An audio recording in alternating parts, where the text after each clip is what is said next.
Hi guys, James at Rampant Lion Reviews again for you today with another beer review. For this one we are going to head down to Liverpool in England, and I think this is actually my very first Liverpudlian review that I've done for you on the channel. So this one comes to you from Hatter Brewing Co, and it's called Further Down the Rabbit Hole. It's an Imperial Red IPA, and this is a style that I actually really quite like. I really kind of fell in love with the style when I was down in New Zealand. They've got quite a few of these down there, and it's a really beautiful beer style if it's done right. And Derek at Hippo Beers assures me that the beers from Mad Hatter are really quite good quality. So check out Derek's beer shop actually. You'll find the Facebook link in the video description below, so do check that out. But anyway, as is usual with my reviews then, I'll take you through a very brief history of the brewery itself. Will only be a minute or two long, but if you want to get straight to the tasting, just fast forward. The brewery website's in the video description for you below, along with a link that will take you to my other Mad Hatter reviews that I'll do in the future, and feel free to connect with me through my Facebook page for the channel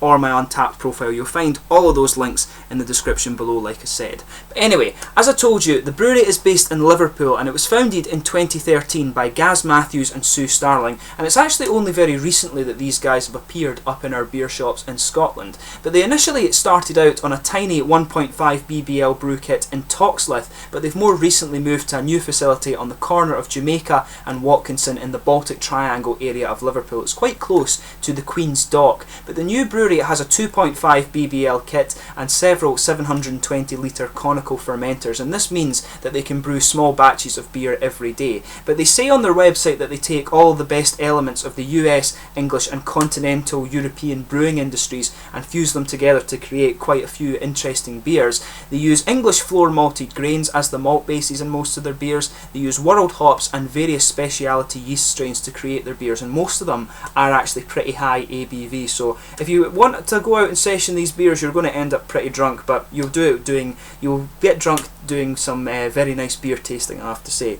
So let's get stuck into this guy then. So just to list the other beers you can get from this brewery, there's quite a few of them actually. There's the Unhinged Amber Ale, the Nightmare on Bold Street, Toxleth IPA, the Hair of Darkness, Down the Rabbit Hole, Follow the White Rabbit IPA, Penny Lane Pale, Hoppy Spring, Pitch Fun, Season Cycle, and also Red Run as well. So should be, so they sound like very, very nice. A lot of them are really quite random beers actually, and a lot of them have got very random twists. So these guys are a brewery that you really want to check out, and people down in Liverpool, I've heard, really quite enjoy the beers if they're beer lovers, so do check them out. But as you can see, it's quite nicely presented. You can see the Mad Hatter symbol there. I'll just put the light back a bit so you can see it.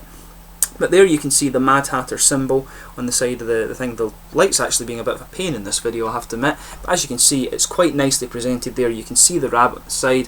It tells you a little bit as well. It says, come further down the rabbit hole. This intensely dry double red IPA has a fruity spiciness with notes of prune, cherry and raisin. So should be quite a nice one. It's suitable for vegans and it's bottle conditioned, so store it upright. And the artwork is copyright of the Stealthy Rabbit, and they've got their website on the side there too. So madhatter.co.uk, Boss Beers from Liverpool. So they're taking in a little bit of their local dialect there. That's the Liverpudlians love to say boss. So you can see plain bottle cap on this guy as well, but I'm sure they'll change that in the near future. So let's get this guy open. This guy comes in at 10%. So as you can see, a nice smoky opening on this one. You can really smell the fruity character coming off this one as you pour it.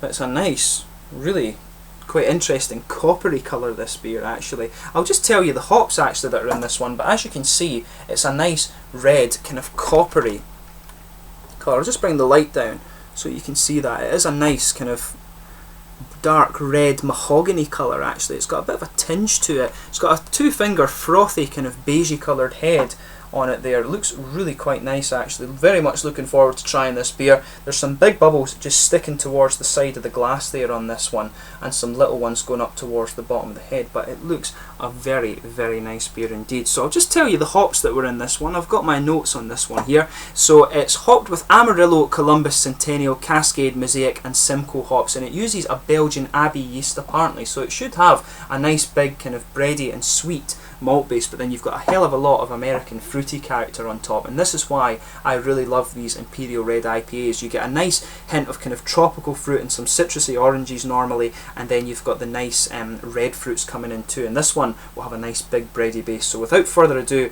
let's have a look at this guy properly. So in terms of the aroma, Very fruity, as you'd expect. So you've got a nice orangey citrus note in this one.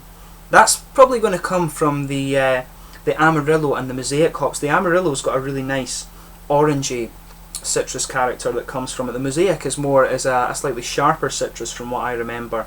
But there's a big kind of tropical infusion to that. The citrusy and tropical fruits mix together quite well. So you can pick up a little bit of the sour character, which is from the Cascade. That's the kind of grapefruity notes. And there's a little bit of passion fruit from the Simcoe as well. And I'm getting quite good at picking out these fruit flavours just from making fruit juices and picking up the individual flavours of these actually. It's quite a handy thing to do if you're into your beer tasting. But yeah, definitely oranges from the Amarillo and Mosaic, a bit of grapefruit from the Cascade, and the passion fruity and slightly apricot notes actually that are coming out of it. You'll get those from the Simcoe hop, but there's a big grassy and aromatic note coming out too. A little bit of spice in there, and you can pick up a bit of pine resin too. So the pine resins are most likely to come from the Simcoe hop, and the grassy aromaticness will be the Columbus, and I think mainly the Centennial actually. But there's a bit of earthy character. You can just pick that up when you sugar it up a bit more. You can also pick up a bit of a kind of caramelly and bready note from this, and in there you can pick up a little bit of earthy character, and that's, if I remember rightly, that's probably the Mosaic out of these hops that has given you that. But there's a lot of stuff going on in this beer. The most prominent component of the aroma is definitely the fruit, but there is a nice caramelly base to it, and you can pick up the bready elements from that Belgian yeast that are in this beer too. So it should be a really nice one for us to try. So let's get stuck into this guy. This is the Further Down the Rabbit Hole from Mad Hatter Brewing Company in Liverpool. Slàinte.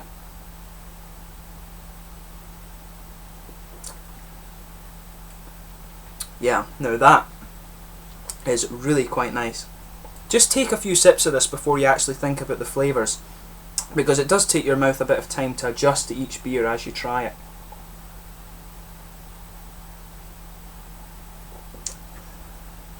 What was interesting about this beer is I saw on Rate Beer that it had actually been, they were describing it as a Belgian ale, a Belgian strong ale, but it's nothing like that at all. I don't know why Rate Beer says that, because normally they're quite good with their styles and stuff, but definitely an Imperial red ale. It reminds me a lot of these ones I was drinking in New Zealand. It has the same feel to that, so if you see that on Rate Beer, there's no question, this is an Imperial red. It's quite boozy though. You will feel that alcohol warmth going down your chest there. But as you would expect, there's a huge fruity presence in this one. I'm actually, in contrast to the tasting notes to what they're saying, there is a little bit of red fruit in this, but I'm actually getting a good hint of citrus. The red fruits that they're talking about are coming out a little bit more in the aftertaste. When I've actually got the liquid on my tongue, it is far more along the lines of a nice citrusy and slightly tropical infusion of beer of flavour that you're getting in this. But yeah, there's a nice juicy citrusy orange that just comes. You'll get this oily bubble forming just behind the very front of your tongue, and there's a nice juicy orange citrus character coming out there. There's a bit of a tropical grapefruit and passion fruit just mixing in with that, so you're getting a nice infusion of tropical orange, or sorry, citrusy orange and tropical grapefruit and nice passion fruit flavours as well. Maybe a little bit of peaches mixing in there, just a little bit of a sharper flavour you get from the peach. But there are some nice ready fruit esters in this. They're saying with this one that they get, where is it?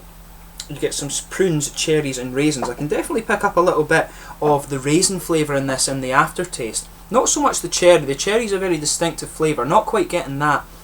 But prunes and raisins, you can definitely pick up a little bit of that around the front edge of your tongue in the aftertaste. Kind of a red fruity ester, quite juicy actually. Maybe a little bit of a figgy flavour coming out too. But it is a definitely hop forward beer, this one. In the middle of the palate, you've got a nice light kind of bready layer that just goes across the middle of your tongue. It reminds me a bit of pale malts that are used in lager, but it does have a bit more substance to it, which is probably from that Belgian yeast that they're using in this beer. But it's really nice actually. The flavours go together really well, and for an Imperial Red, it is actually really well up there with these ones I was having in New Zealand. New Zealand, of course, is very well known for its Imperial beers, and these guys have done really well with this one. But yeah, you're getting a nice kind of pale but still quite substantial bready malt base that just blankets the middle of your tongue. There is a little bit of a caramelly sweetness in there, which is quite nice. That's something you always expect from a red beer, I would say. You always have to look for a nice caramelly sweetness in there. You can pick up a little bit of earthy hop character just at the very back corners of your palate. And there is a bit of spicy character actually coming out in that bready malt base as the flavour of the beer progresses, and that earthy hop gives you a good transition between the centre of your tongue, where you'll get the malty flavours, and the hoppy flavours on the very edge of your palate there. So along the sides of your palate, I think you're getting a nice kind of underpinning pine resin in there. That was coming mainly from the Simcoe hop, but as you move further forward it becomes a little bit more grassy and aromatic-y, more aromatic floral character that comes out around the front corners, around the front sort of curve of the tongue, if you like, and then the fruity orangey citrus comes out in this oily bubble just behind the very front of your tongue there. A nice orangey flavour with some grapefruit and passion fruit just mixed in, a nice sort of oily fruit character coming out of this beer. But yeah, there is an element of red fruity character coming out of this, but more in the aftertaste. It's kind of slightly figgy, slightly raisins, but I can see why they're saying prunes, but I have to admit I'm not getting the cherry that they're saying that they get in this beer. But that's, as I say, beer is subjective. Different people will detect different flavours. I'm just telling it to you as I kind of pick it up.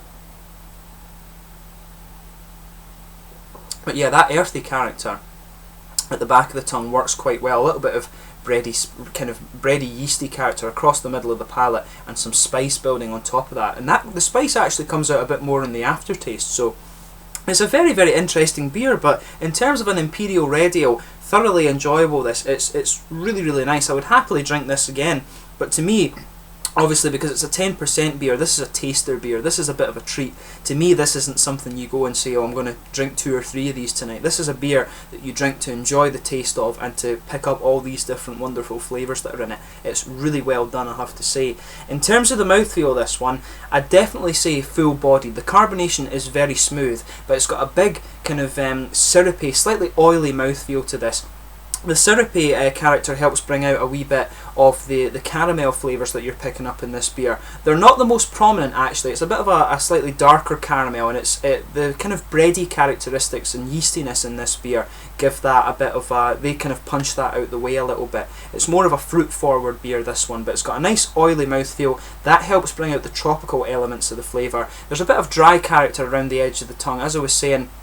You get that earthy character at the back corners, a bit of pine resin you can detect just underpinning it all, and some nice aromatic-y floral character around the front edge of the tongue. A bit oily where the fruit character comes out, but just a little bit dry in the middle of the tongue too, with that kind of bready spice that's in there. But overall, it's a beautiful, beautiful beer. There is a good bit of alcohol warmth out of this too initially, but it kind of smooths out a bit as you get used to the beer. But it is a beautiful one. You really have to try this if you enjoy the Imperial Red style like I do. So beautiful, beautiful beer, and hopefully I can review some more beers from Mad Hatter, because I'm sure, and Derek at Hippo Beers told me about this too, their beers are a really high standard. So really quite cool that I could go and review one of these for you. So do check them out. But anyway, I hope you've enjoyed this beer review. As always, please let me know in the comments section below if you have tried this beer yourself. Always interesting to hear your opinions on the beer I'm reviewing for you. I hope you've enjoyed this beer review. Until the next one, please like, subscribe, share,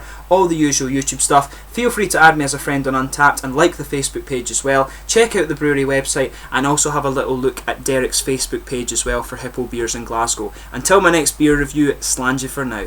Cheers.